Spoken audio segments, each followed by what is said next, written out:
Costume for the sidekick Rubini today. Got a great shirt. We do. Oh, fantastic. The great Giardini and his sidekick Rubini are coming out today. And people seem to love him. We got a lot of positive praise for Let me get Bubini. this straight. You want me to help him? Is that His nickname is Bubini. Bubini? All right, we got it. Guys, welcome to Real Talk with Keith Smith. My name is Jerry Miller. Thank you kindly for joining us. It's a Wednesday in downtown Charlottesville. It's a pleasure to connect with you. A show presented by Yes Realty Partners. Firm and team you can count on. Yes Realty Partners. Keith and Yonna Smith's shop. They are growing. They are booming. And they do it the right way, the honest way, the character-driven way. Judah Wickower, the director of the program, will go to the studio camera. We'll welcome the star of the show, Keith Smith. Clearly, you're talking about Yonna. I'm talking about you and Yonna. There you go. You and Yonna. Bubini. Where did this Bubini thing come from?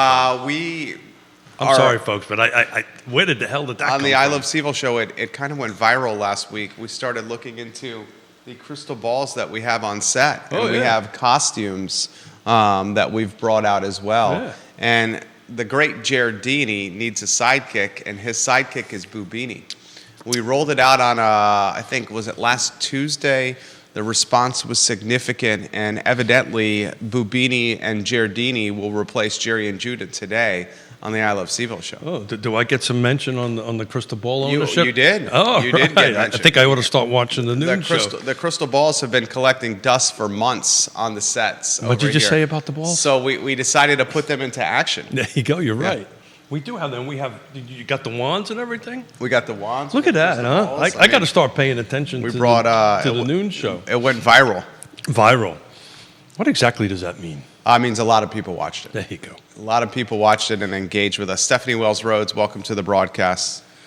She says, good morning. Cameron Wells Marsh, her sister. Good Intrastate Service Company, Home's best friend. Home's best friends. And you know what? Inventory's picking up a little bit. We're at 64.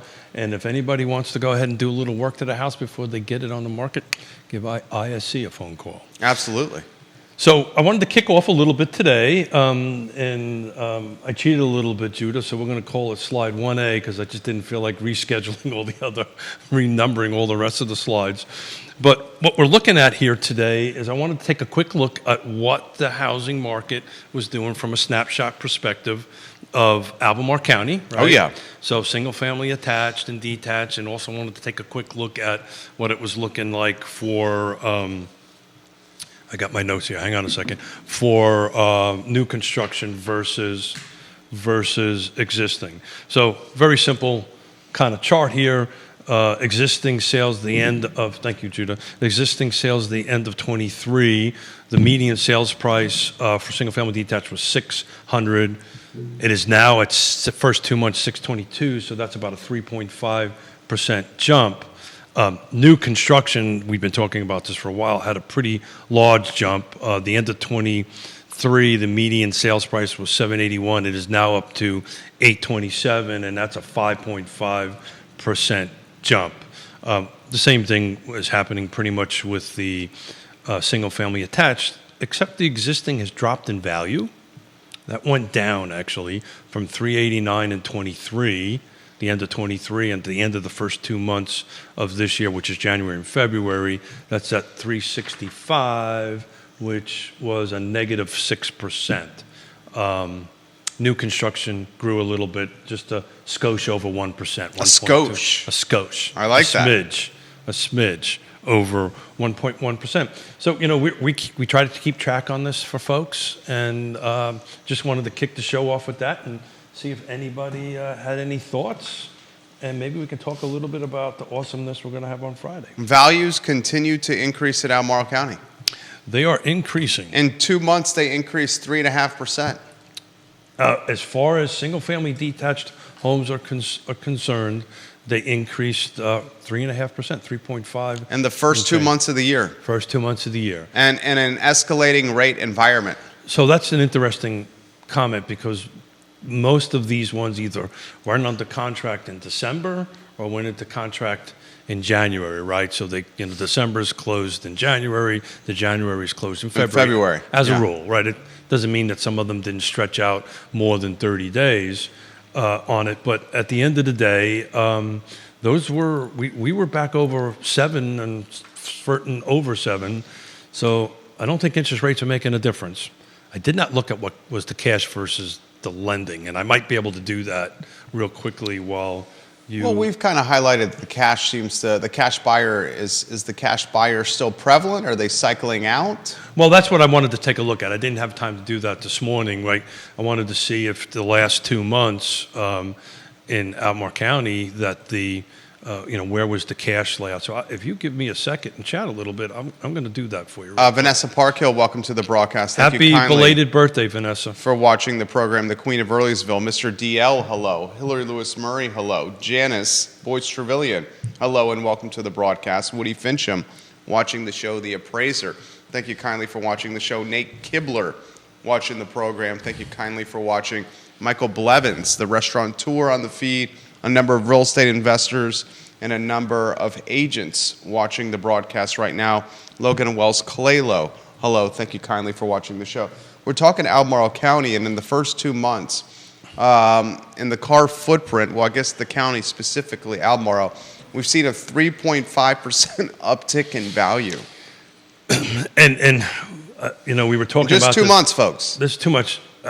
I haven't had a chance to take a deep dive into this, but this is actually a pretty large jump on the average, right? So the average, it jumped from $765,000 in the end of 23, and it now has a 1 in front of it. It is over $1 million. The average sales price in Albemarle County for the first 2 months of 2024 is $1,034,000. So I didn't get a chance to do the math difference, but last year it ended at 765, the median. Excuse me, the average. I apologize. The average, and right now we're at $1,034,000. So let's take a look at what was actually cash here, folks. And it's important to emphasize this, that we've highlighted reasons why the population is going to uptick locally. Values are not going to go down. No. The interest rate environment is not impacting values, and we've highlighted a number of reasons why the population is going to uptick, many of those tied to the University of Virginia or the Amazon investment in Louisa, the Northrop Grumman investment in Waynesboro. Folks, the population increases, values will continue to go up because the population that's coming here is an affluent one. So that's important to highlight right there. Haiti Rather, welcome to the broadcast. Thank you kindly for joining us. I see some folks over at Ness watching Keith Smith here on Real Talk with Keith Smith. Thank you. Right now, Keith Smith's trying to do some quick math here. You know how Keith is on his math. I believe he's navigating, is it Paragon you're navigating right I'm now navigating a spreadsheet. I'm trying to see, because we had 72 sales, and 30 of those 72 sales were cash. So I'm trying to do some quick math to figure out what the percentage difference on that is. It's considerably over 30%, I can tell you that much on it. I couldn't do that quickly and chat at the same time. It's a one marble guy doing a two marble job. This comment's come in from Jennifer, who's watching the program, and Jennifer's watching in Crozet. We've all noticed more listings come on the market. Yeah. So listings are growing. We've been tracking that for a while. Hold on one second, please. So we're up around 64, right? Pendings are at 80. So pendings for the last couple of days. So this is a 7-day snapshot. I've been tracking it for the last couple of days. We're flirting between 80 to 90 pendings and somewhere between 60 and 70 new actives coming on. So the spring market has sprung. We kind of been talking about that for a while. But, look, when you've got an average sales price of $1,034,000 this is not new construction, folks. This is just existing homes on it. I don't think 7% is really impacting it that much. But when you have a... Fed Chair Powell just said rates aren't going to cut anytime soon. No. It's only... Kevin Yancey watching in Waynesboro. Hey, Feed's Kevin. blowing up. Go ahead, Keith Smith. Yeah, so, it looks like cash is creeping back in. I think what happens when the interest rates start climbing, cash starts creeping back into the market. I haven't had a chance to do the percentage difference real quick, but, if half of 72 So this is well north of 40% of the sales were in the first 2 months were cash. So cash is kind of creeping itself back in. I can tell you there's a couple transactions we're doing right now that are cash. So that's creeping itself back in. So I think when these interest rates stay high, you're going to see more cash impacting the market, in my opinion. But it's not slowing things down, folks. Donna Patton, Patty Rowe, welcome Donna. to the broadcast. Thank you kindly for joining us, ladies, on the show. We Thank appreciate you for all you do, Donna. If there's any comments you'd like to see highlighted, put them in the feed. Neil Williamson watching the program right now, the president of the Free Enterprise Forum. Juan Sarmiento, I believe he's watching on a cruise right now. Ooh. Brent Lillard, welcome to the show. Go have a cocktail or something, man. I think he's on a spring break himself right now. Oh, good for him. This question's come in the feed right now from North Downtown, a viewer that watches all our shows and is very much appreciated.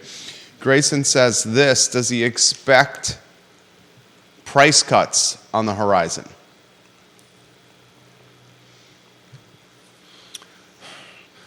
We have to define price cuts. Just saw one in Whittington today. Yeah. I don't call them price cuts. I call them price reductions. Want to debate this? Oh, God. The realtor. Well, so there's... The question is... Are they not adjustments, massaging, cuts, reductions? So we got two sides of the coin here, right? Okay. Right. So we just went over, I mean, these are factual, right? We know what the houses are selling for, and we know that the average median sales price is now over $1 million. Excuse me, the average sales price is over $1 million. The median is over 622. Maybe it was a little strong going in at the first time, and maybe that's not really what the market price was on some of these price changes. To that point, though, there in the car footprint, which I'm looking at in my trusty market monitor, there was 54 price changes, right? So there was 54 homes or 54 listings in the last 7 days that have changed their prices. Does that mean values are decreasing, or people are just adjusting their prices of what they want for their home? That's the question. And the question is they may have went in a little strong, and they're now adjusting it over time. When the market is telling them, okay, you're a little overpriced, right? Because we haven't sold it yet, or it's been sticky on the market for a certain period of time. Or there's some other thing, right? The features and the conditions don't quite match up to what it is. So I want to be careful to say there may be some 54 price changes, but that's not saying, we just proved, median sales price went up 3.5%. Going up. Yeah. So maybe the market hasn't quite caught up to what of these price adjustments are. Kevin Yancey makes the point. Did I dance around that? You danced around that. I think the viewers and listeners realize that. Kevin Yancey makes this point. From 2020 to 2023, to buy a home, the buyer now needs to make $47,000 more per year. That's exactly right. $47,000 more per year. That's exactly right. The back on that other thing, the fact that prices are reducing does not mean values are decreasing. And that's the point I was trying to make, right? That they may be adjusting the prices, but values are not going down. Values are going up. Except if you own an attached home. An attached home. That's actually going down in value. Right. That went down negative 6%. So that dropped 6%. So we are now an attached home, existing attached home in the county of Albemarle is median sales price is $365. The end of the year was $389. That's a negative $24,000 and negative 6%. And why is that? What do you think that is? They're buying new construction. That's why. And they're buying new construction at an upper price of, we ended $460 last year, and we're at $466, so it's climbing new construction on it, but it's not climbing at a huge rate. Jesse Rutherford, welcome to the broadcast. Board of Supervisor in Nelson County. On Friday's edition of Real Talk with Keith Smith, Keith has Ned Galloway and Diantha McKeel of the Albemarle County Board of Supervisors. I would imagine you will relay this data to them. Yeah, so I'm about ready to hit the send button and send that and the other 9 slides that I did this morning for Albemarle County. So we're going to talk about that. I love our little political roundtables. Fridays are great. I love it. Not that I don't love spending time with you. I do. But this is going to be, okay, this is our largest jurisdiction, and let's hear from the elected officials on what's going on in Albemarle County from their perspective and what's going on with housing values and the developer incentives. Diantha, I know, always likes to talk about transportation, so I'm looking forward to having a transportation discussion with her. So I'm excited about it. It's Michael Guthrie, welcome to the broadcast. Hey, Michael, Thank you kindly for watching the program. The agent's out on Real Talk with Keith Smith right now to watch the distinguished Keith Smith on his namesake talk show. This comment's come in from Thomas. Can he give us a snapshot on Charlottesville? Oh, that's a great question. I did not do Charlottesville with me, but I did not do the first 2 months. I'm kind of prepping for Friday's meeting, but if we can chat a little. Would you imagine the values have also upticked on? Yeah. I mean, that's a fair assessment on if values have upticked. I can go ahead and do this. I think the volume of sales are still staying a little light in the city of Charlottesville. So what do we want to look at? Do we want to look at detached or condos or attached? Let's go single-family detached, existing, no new construction. That's the great barometer. Leveler. Yeah, absolutely. And I want to highlight this for the buyers that are out there. Now's the time to buy. Oh yeah. You're going to get more competition if you're a buyer in today's market. You're going to have more competition the longer you wait, because rates are going to drop, and as rates drop, the demand and what you can purchase is going to increase. There's going to be more competition as rates drop, as this year matures. I also want to highlight this. The population, as the year continues to increase, will continue to uptick, and that's also going to create more buyer competition. So if you're on the fence or you're considering buying, now is the time to purchase a home in Albemarle County, in Charlottesville, or in Central Virginia. The opportunity is there, and I follow it as closely as anyone here. You know what? You follow this more closely than I do sometimes. I follow it extremely closely. Comments continue to come in. Sure. Let me give you some Charlottesville to the program. Stuff. Okay, Charlottesville. Some stuff real quick. Andre Xavier, welcome to the broadcast. So that is interesting. I need to dig into it a little bit more, but the median sales price, and I'm just looking at that real quick.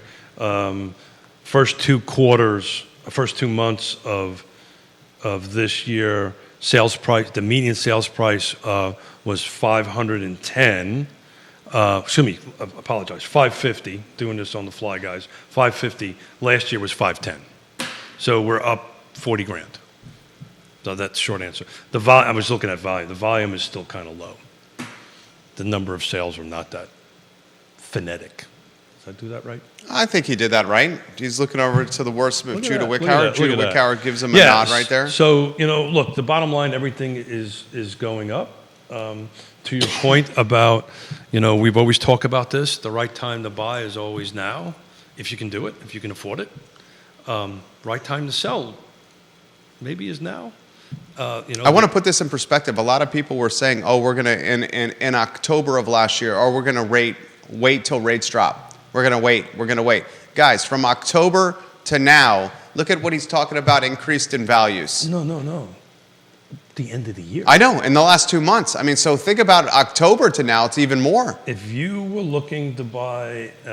the prices aren't going down. You buy now. They're not dropping. If you were looking to buy a median-priced home in the county of Albemarle County, and you decided to wait to the first of the year or wait for these first 2 months to do it or write a contract in December. You're looking at $40,000, $50,000 more expensive. That's about $22,000. Yeah. You've spent 3.5. You're spending 3.5% more on it. And we're going to track this, right? But I wanted to really prepare for Friday, and that's what I spent a lot of time on this morning because, Ned and Diantha I've got too much respect for them not to be fully prepared for the conversation. But but the numbers are, if you got single family attached and you've got an existing and you want to sell it, you better price that right. You got to price everything right. Pricing, back to the price changes, Jerry, pricing matters, right? And just a little shout out to Woody Fincham, Fincham and Associates. And if you have a concern about the value of your home, reach out to him and have him do an appraisal for you. It's probably the best money you'll spend, right? Because though there are a lot of cash in the market right now, there's generally, unless it's cash, there's 3 entities that are required to make a transaction happen, right? There's the buyer, there's the seller, and there's the bank. And Woody and the appraiser is the one that sets the value for the bank.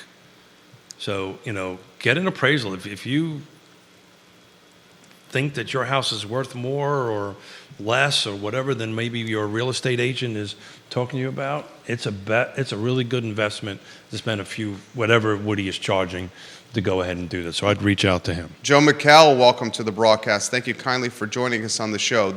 Ellie Tucker, welcome to the show. Hey, Ellie, how you doing? We appreciate when you watch the program.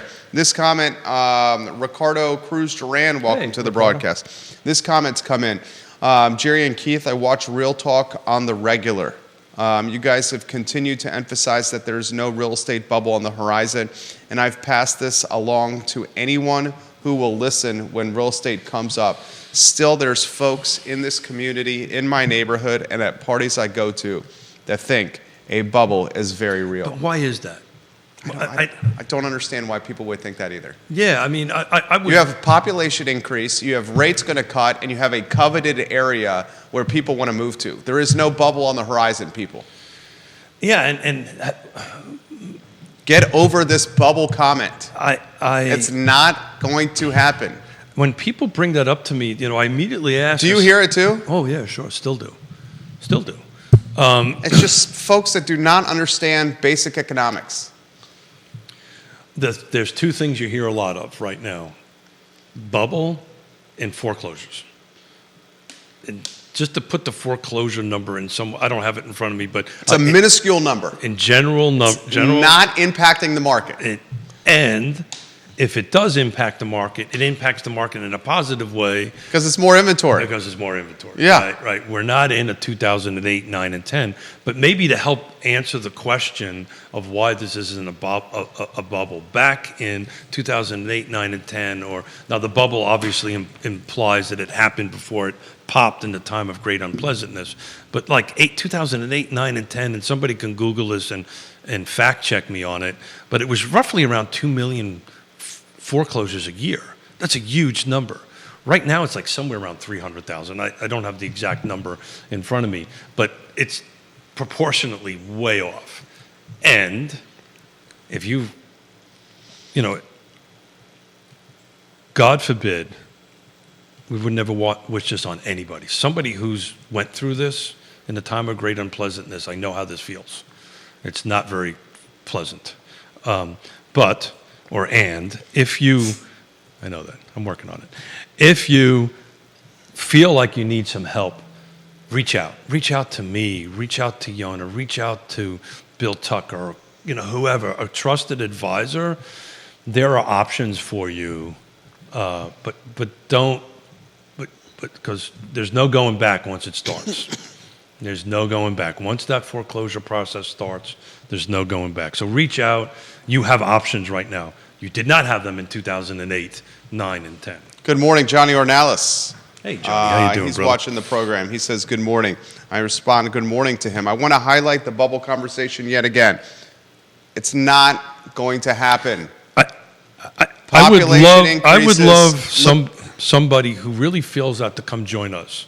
I really want to understand. I don't understand the mindset. We've explained it for years. I understand that, but they believe it, and why do they believe it? And I think they don't. I think they want it. Oh, well, that's a different story. Instead of actually believing it. for an opportunity to get pricing that's more attractive. The reality is we studied the data from Weldon Cooper. The Weldon Cooper Institute indicates the population's increasing. We know the population that's coming is coming with bags of money. We know it's a coveted area to live. We know rates eventually will be cut. Yes, Powell is saying right now that rates won't be cut in the short term, but they will be cut eventually. Powell literally on CNBC in the studio right now. It's not going to happen, this bubble concept. So right now, according to HouseWire National, the 30-year conforming is at 7.16. 15-year conforming is at 6.55. That's up 0.01%. The jumbo, believe it or not, is down. The jumbo is 7.08. That's negative 0.12. So if you are in the jumbo space, you're actually spending... Was that 760 and above? 760 something, if I believe. And the 30-year FHA is at 675. So right now, that's your, from a rate perspective, your best opportunity out there. This according to Morningstar. I follow Morningstar very closely. Their forecast for the average 30-year fixed mortgage rate. At the end of 2024, they have it at 6.5%. At 2025, at 5%. 2026, 4.5%. 2027, 4.25%. 2028, their forecast is 4.25%. If you wait, values will increase while rates will drop, and you will have more competition. Get out the crystal ball, because that's about, I mean, they are all of them are crystal ball. But what's in front of us right now is these rates. And these rates are in front of us, and these rates, and I can take a look at the trends going backwards, but when these homes were under contract, that was the rates. And people are buying. They're putting a little bit more cash down, right? But, rates are not impacting. I just really, really would love somebody to explain from a rational perspective why they think there's a bubble. And maybe I'm wrong, but the reality of it is there's 20 feet of pool of buyers and 3 feet of pool of inventory. And until that 20-foot pool of buyers gets closer to 3 feet, their value is just going to keep on going up. Rebecca, welcome to the broadcast. Thank you for joining us. Bobby Yarborough, we appreciate the King of Redfields watching the show. Georgia Gilmer, Lisa Costello, thank you kindly for watching the program. This question's come in, and then we'll get to McChesney on McIntyre Road. This question's come in from Tom.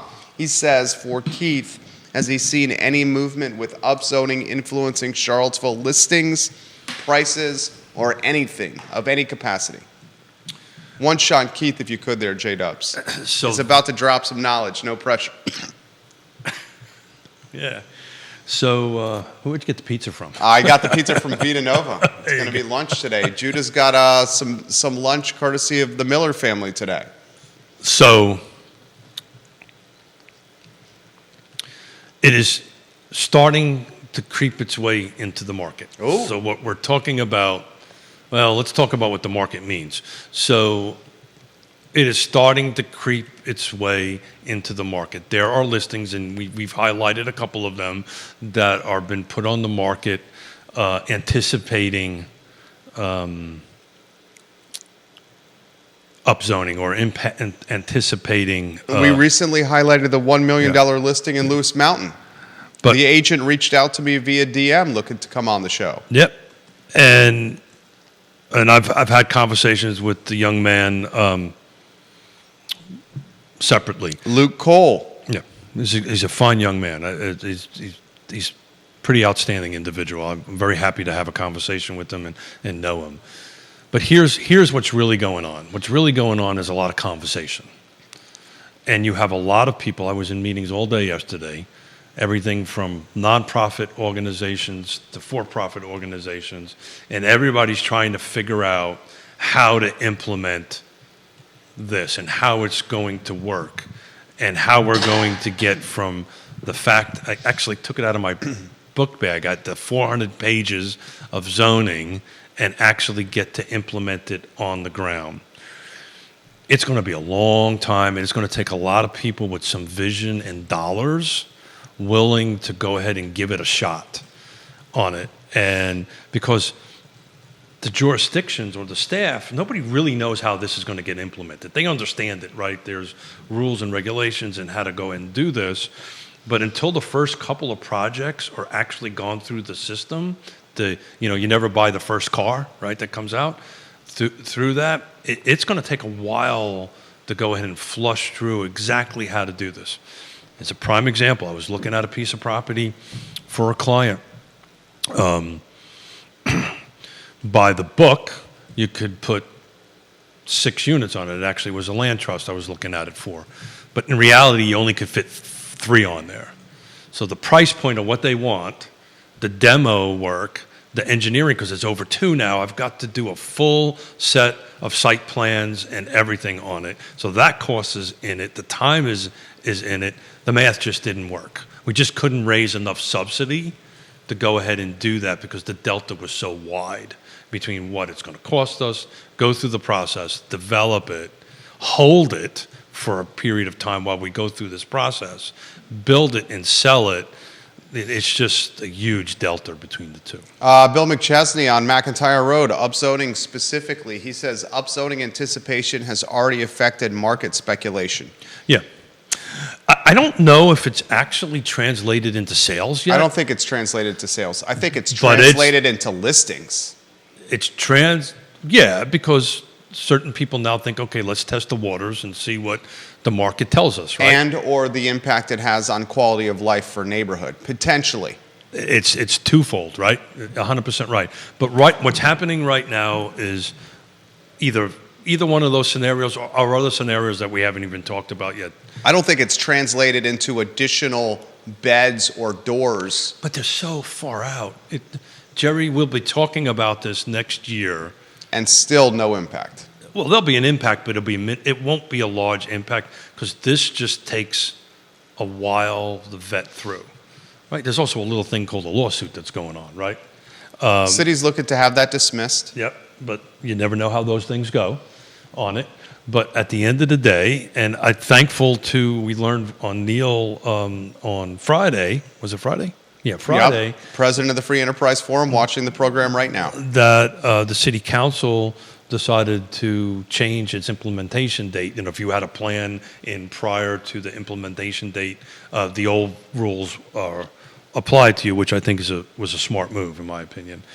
But look, it's going to be a long, drawn out. We're going to be talking about this nonstop for our new year of being together on Real Talk, and we'll just start picking it apart and bringing experts in. I want to bring in somebody like Justin Shimp or Kelsey Schlein from Shimp Engineering. These are land planners. These are folks that are in meetings every day trying to figure out how to actually implement the 400 pages of documentation. Mr. McChesney says, no bubble, but folks will be moving out or selling their homes within city limits because the taxes continue to increase.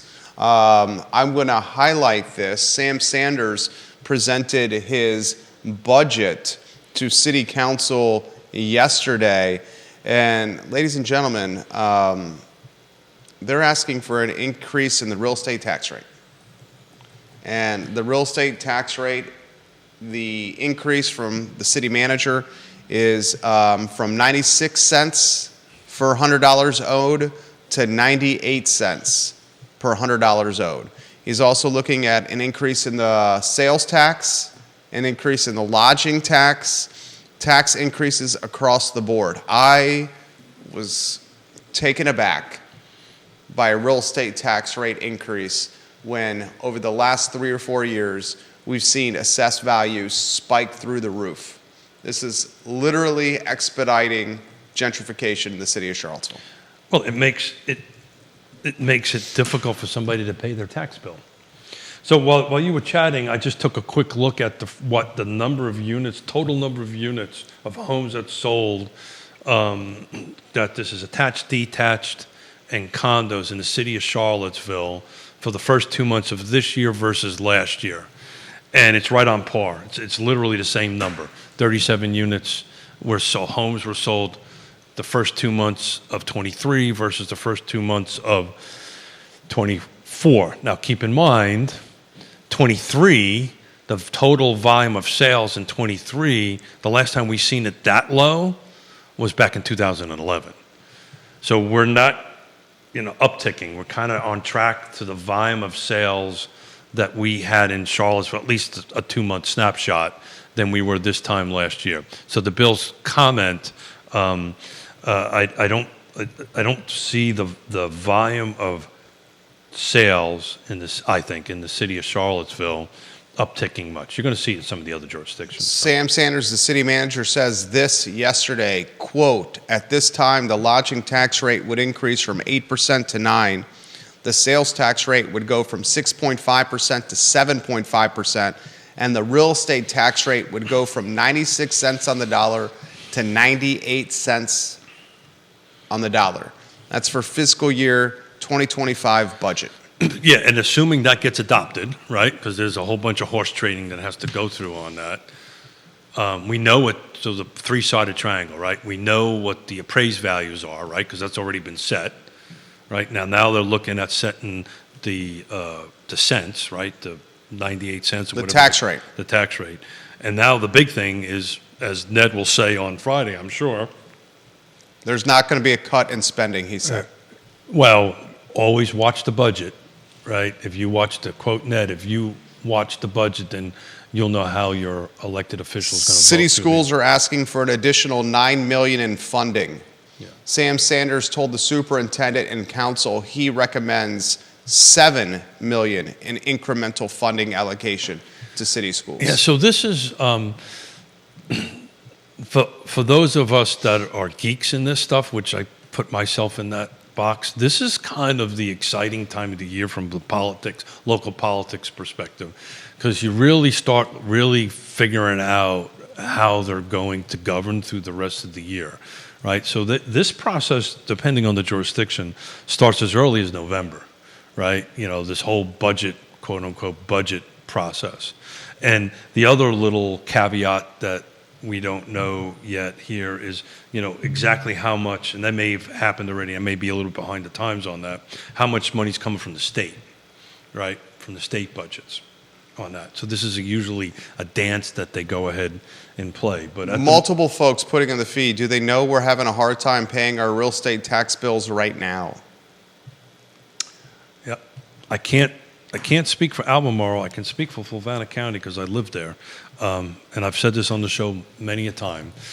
My cash value, what I pay, equals to a house that sold last year in Glenmore. So I pay roughly $4,200 a year in taxes, and there was a house in Glenmore that was... What's your total tax payment a year? $4,200. $4,200? And there was a house in Glenmore that kind of had the same features that I had. Wasn't the same acreage, but I was also not 30 minutes away from town. I was 10 minutes away from where we're sitting at the moment. Was the same amount of money, $4,200. I get a little bit of a break this year, though. This year, I think I'm going to stay flat. Well, you're in an off year. We're in an off year. And what that means, folks, is we're not doing... They do the assessments every 2 years in Fluvanna. Correct. And well, it used to, a lot of people don't know that. They didn't do it. There was a period of time they'd do it every 5 years. Ooh, how could that even be accurate? It wasn't. Yeah. Especially with what we're seeing from COVID. So right now, based on our Fluvanna friends, it looks like, based on the politics that I'm following, that it looks like we're going to stay pretty flat this year. So hopefully my home does not go up. But, we're fortunate. But the folks like my mom and dad and folks that are on fixed Mr. income, McChesney's putting on the feed right now. Screw that. He said phooey. He's retired on fixed income. Absolutely. And so what do you want to do? Do you want to drive somebody like Bill out, that's contributing to the community, has been for decades, for what? So is that what we want to do? Is that who we want to be? These are tough questions. Councilor Snook, welcome to the show. Hey, Lloyd, how you doing today? Kevin Yancey makes this comment. Do you think commercial investors would have to liquidate some holdings? Or do we think that the commercial side is safe around here? Wow. I think the commercial side is safe around here, ladies and gentlemen. And I think investors are safe around here as well. I'm going to disagree with you. I look around. There's not much. No, I know that. But what I think is about ready to come down the pike is if that doesn't go down, Yeah. there are loans there that are in their 5th or 7th year that they're going to reset. And if we're at a 2 or 3%, I'm just saying that this is some of the conversation I'm having with commercial owners. If they don't reset or figure out how to refinance their, because you don't get a 30-year mortgage on a commercial. I'm not talking about investment property for rental, right? I'm very well aware. Yeah, commercial stuff. Mine are all 5 to 10 years. Correct. And so if there's a 5-year reset and you're at 3% and it resets at whatever, that becomes a little expensive. But you're smart and you've been paying down your principal, so it doesn't really impact you. For those who've not paid their principal down as much, it could impact you. I think nationwide, to your point, locally, It's a different market. it's locally just the same with multifamily, right? Nationwide, multifamily is on the downturn. We're overbuilding. You don't have that in this marketplace. You just don't have that. We do not have it in this market. And I want to highlight this. What is all real estate? I mean, it's local. There you go. I want to highlight this to the viewers and listeners that are asking. I don't think the real estate residential investors are going to be positioning their holdings on the market for sale. The rents are just escalating too much. Well, that goes back to why we won't have a bubble. Right. Right? So it's a unique market. There's multiple. We don't have enough inventory. We have people moving here. So we've got this pressure, or people moving here. Salaries are increasing. Yeah. We'll find out here pretty quickly. In April. In April, what the AMI is. They've changed the way they do that formula, by the way. There's going to be an interesting show in April to talk about that. They've actually retooled the formula, so we'll see what actually comes out. Don't know much about it other than some quick reading I was doing this morning about the way HUD is going to reset its AMI. But we've got this pool. We've got this 20 feet of water. But we've got stuff that I've been doing this for a long time that we've never seen before. I've never seen before. This 2%. People are getting off those now, though. They're starting to get off of them, Yeah. right? They are, right? Because why are they getting off of them? Because life changes. And what's happening is they're not just life changes. A lot of the folks that have the 2%, 3%, 4% mortgage rates that secured during the beginning of COVID realize they have hundreds and hundreds of thousands of dollars in equity in their house. The average person in the United States has $300,000 worth of equity in their home. And it's starting to get to the point where, like, you can take the equity from your current house, buy a second house, and get yourself a piece of debt that's relatively in the neighborhood of your current home, and you got a potential upgrade. So you're adding another list. So let's bullet point them, right? One is 2%. 2 is me. The boomers aren't moving. They are not moving. And part of the problem was that when we built our houses 20, 30 years ago, we put primaries on the main level. They're not Primaries on the main level, a home you should purchase. Absolutely. Because you want old people. So there's primary on the main level, right? So that's not impacting it. Third is, I've highlighted this before, when I did the acres at Lake Monticello, it took me 6 months to go through rezoning, site plan, EPA, DEQ, and put a bulldozer on the job site. It now takes anywhere between 3 to 6, maybe even more than that, years to actually put something on that. So the runway is much longer. You can't even say, okay, here's the right piece of property, here's the right zoning, let's go ahead and do that. There's a couple of projects in Greene County that are by right that are just taking forever to get out of the ground because of process, right? So that's number 3. So if we just stayed at that, right, it just puts so much pressure on the market because we're just not getting enough inventory. Keep going. Dropping dimes. That was dimes, quarters. Who uses a dime anymore? Where's the closest payphone? That would be. I don't think. Where is the closest payphone? I don't know. I bet you there's one in. I bet you there's one in the police station. Oh, definitely there's one in the police station. So that's close enough to us. Yeah. Not that I've ever been there before. Is that the handcuffs. only payphone in city Oh, I limits? don't know. The one I'm in the just- police station? I'm just guessing. What's the only? We asked this question yesterday on the I Love CVille show. Can you name one locally owned business that has a drive-through? Oh, wow. Not big box, It used to be Bodo's. not chain. Yep, that was during COVID. That's not there anymore.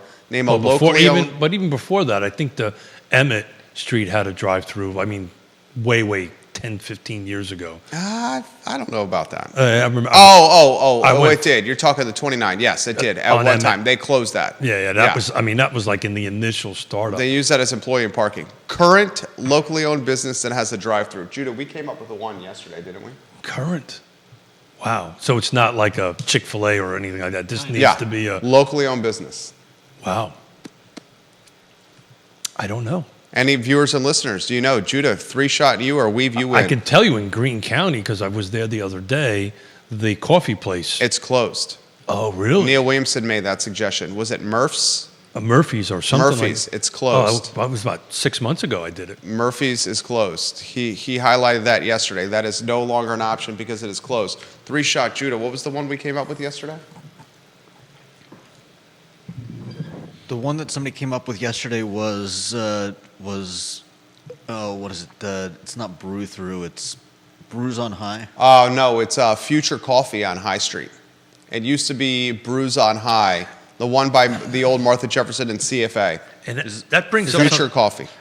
It's funny. Well, I've never. This is such a coffee town. I've never, like out in Seattle and Portland, like in the corner of every parking lot, is these little huts, the little coffee drive-through huts that people pick up their cup of coffee. I've often wondered why one isn't here.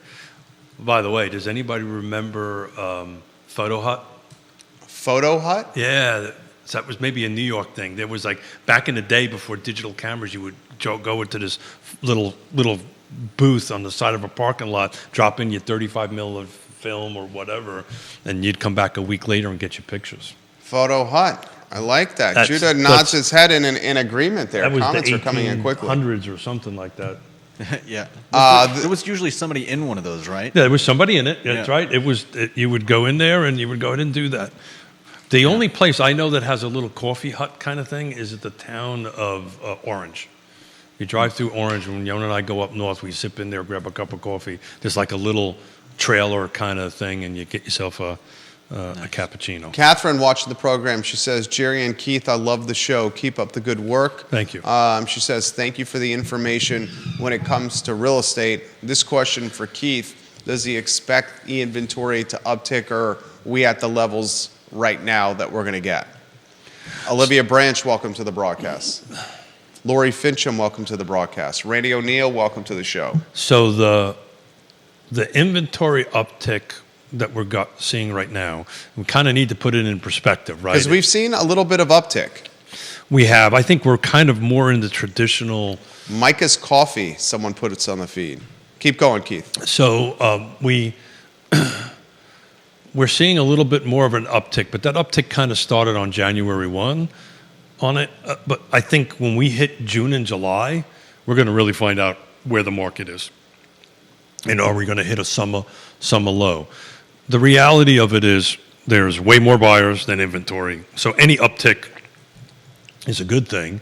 But look, guys, it may be upticking, right? But it's got to hit these 6 things, right? It's got to be in the right location. It's got to be the right price. Got to be the right features.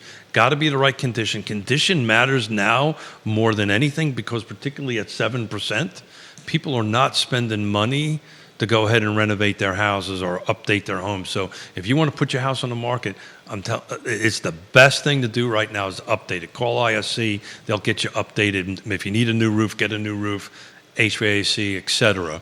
on that.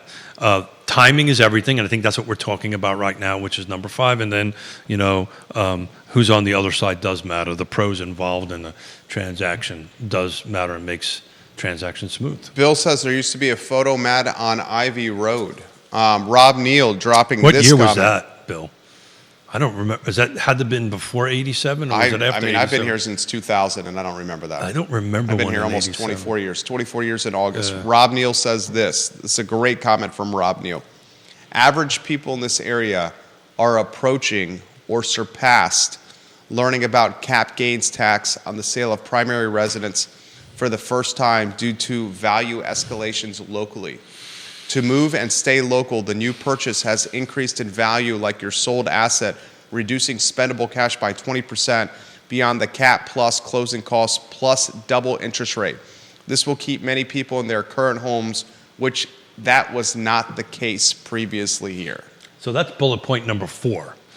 So let me see if we can simplify that a little bit. And thank you. That's exactly the 4th bullet I was looking for. Just couldn't put it together real quickly. You know, what's happening is because you have such gains on it, you run the risk of, and that's ordinary income, right? If it's your primary residence and less, you know, on the 1031 rule, if it's over 250 for a single or 500, most people, there are some people now that are going to walk away with more than that, right? So, you know, you need to really hire a trusted advisor, have a sit down with, you know, start it with a real estate agent and sit down and say, okay, well, this is what you owe, right? And most people are uncomfortable about telling you what they owe on their home. Why's that? They're just uncomfortable. I mean, a good realtor could pretty much project what you owe on. Oh yeah, in 5 minutes I can. I mean, I could project it and sure. what people owe on their homes. Yeah, that's all public record. Yeah. But usually, And there are websites that do the work for you. It's usually an uncomfortable conversation. You know, some people are uncomfortable, but some not. But you know, the best way we can help you is full transparency, right? So, how much you owe on the home? You know, do you want to pay off credit card debts or whatever, that kind of thing. This is what the market is telling us, and here's the delta between the two. Okay, guys, you're well within the range. We're good. Let's move forward. No, we're out of it. And my first question usually is who does your taxes for you? Do you have a CPA? Do you have a trusted advisor from an accounting perspective? Because I'm surely don't even play one on television on that end of it. And then we go, okay, well, time out. Let's put this in a pause for a moment, and let's go talk to your trusted advisor, the CPA, and say, okay, if I do this transaction and I buy this house and so forth and so on, what does that do to me? What does that do to my tax liability?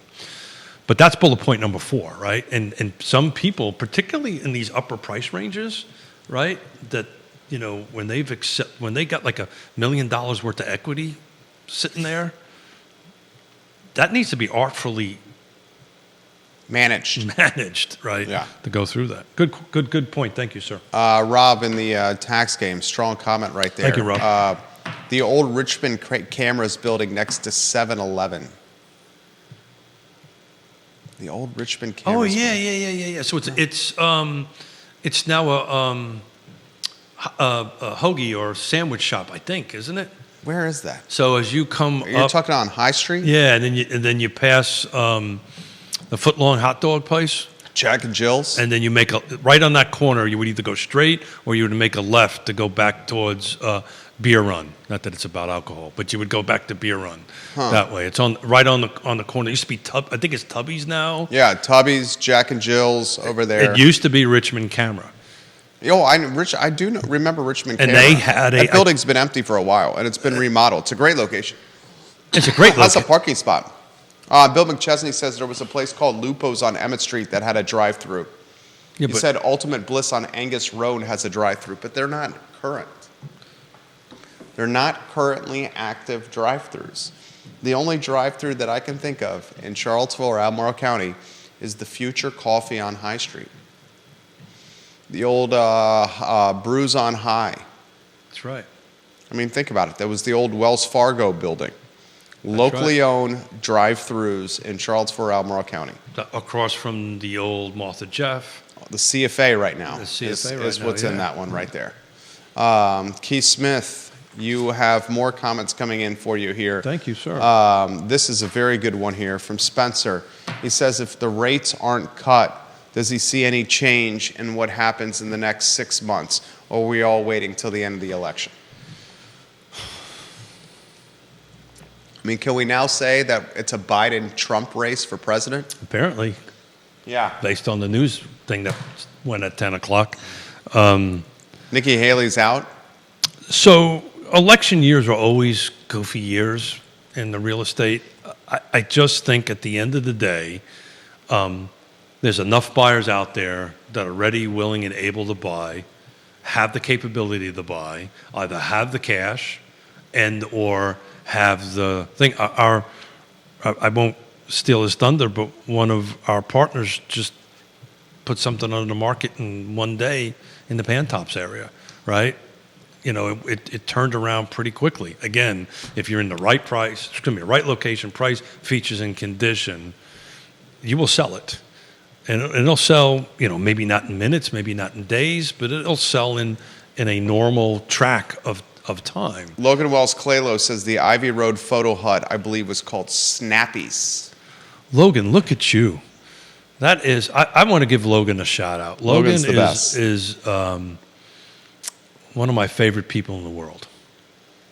Always enjoy every conversation with her. She's wonderful. Logan Wells Clalo, we certainly appreciate you. Friday show, big time, Keith. Yeah, so Friday we've got 2 Albemarle County Board of Supervisors coming in. This was a little bit of a prelude to that, kind of talking a little bit about Albemarle County numbers. I've got an additional 9 slides that we'll push out before the show comes out, but we're going to talk to Diantha McKeel, and Diantha likes to chat about transportation, so if you've got some transportation questions, kind of tee them up for us or queue them up for us. Ned will talk about housing. He sits on the Regional Housing Partnership. He actually chairs it with me, and so we'll talk about housing and maybe some new developer incentives that's formally kind of out there, and see if we can start getting this ratchet turned up a little bit. Jessica watching the program. Great show today, gentlemen. Thank you. Thank you, very Jessica, much. Thank for you. giving Thank us you. that props Some today. of our best shows are minimally prepared shows, and we just have a lot of fun. Comments are flying. Friday, Diantha McKeel, Albemarle County Supervisor, Ned Galloway, Albemarle County Supervisor, in the house, in the studio on Real Talk with Keith Smith. The show archived on realtalkwithkeithsmith.com. And next Friday, I'm working on a Greene County roundtable, so we'll keep everybody posted for next Wednesday. But we should because we're going through each jurisdiction.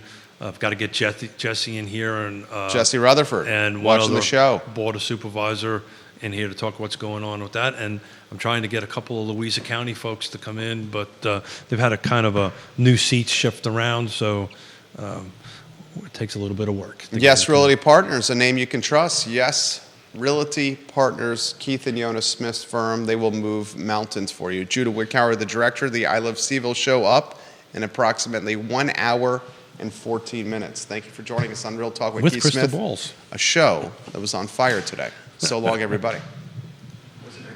Thank you, buddy. Appreciate that.